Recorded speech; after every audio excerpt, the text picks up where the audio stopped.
পরীক্ষা দিচ্ছে আর আমি এখানে।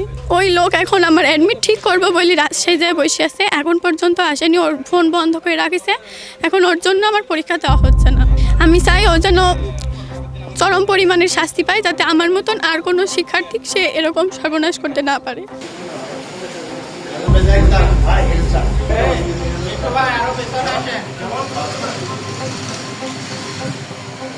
ইশরাত জাহান সূচি নামে একজন শিক্ষার্থী, এইচএসসি পরীক্ষার্থী, আব্দুলপুর সরকারি কলেজের বিজ্ঞান বিভাগে। তিনি এবারের প্রথম পরীক্ষাটি দিতে পারেননি এবং অ্যাডমিট কার্ড পাননি। তো এটা নিয়ে বেশ ভাইরাল হয়েছে। এই বিষয়টি সকলের নজরে এসেছে। আমরা পুলিশ প্রশাসনের পক্ষ থেকে প্রাথমিকভাবে যেটা জানতে পেরেছি যে আব্দুলপুর সরকারি কলেজের বিজ্ঞান বিভাগের ছাত্রী মোসাম্মদ ইশরাত জাহান সূচি অনলাইনে ফর্ম ফিল আপের জন্য কলেজে যায়। সেখানে সেই কলেজেরই একজন অফিস সহকারী অমিত কুমার সরকার বলে কি যে আমি ফর্ম পূরণ করে দিব, অ্যাডমিট কার্ডের ব্যবস্থা হয়ে যাবে।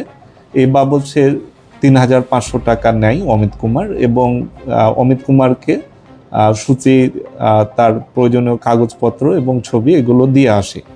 সরল বিশ্বাসে সূচি এগুলো দিয়ে আসে।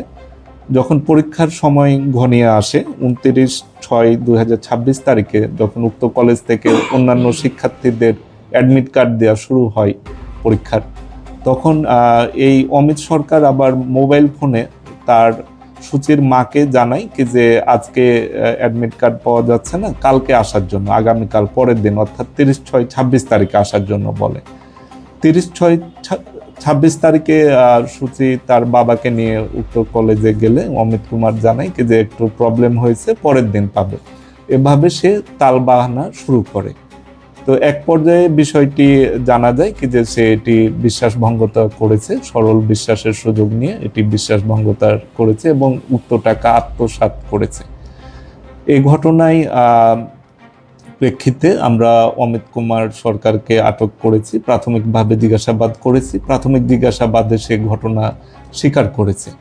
এ বিষয়ে সূচির বাবা বাদী হয়ে মামলা রুজু করবেন, মামলা প্রক্রিয়াধীন রয়েছে।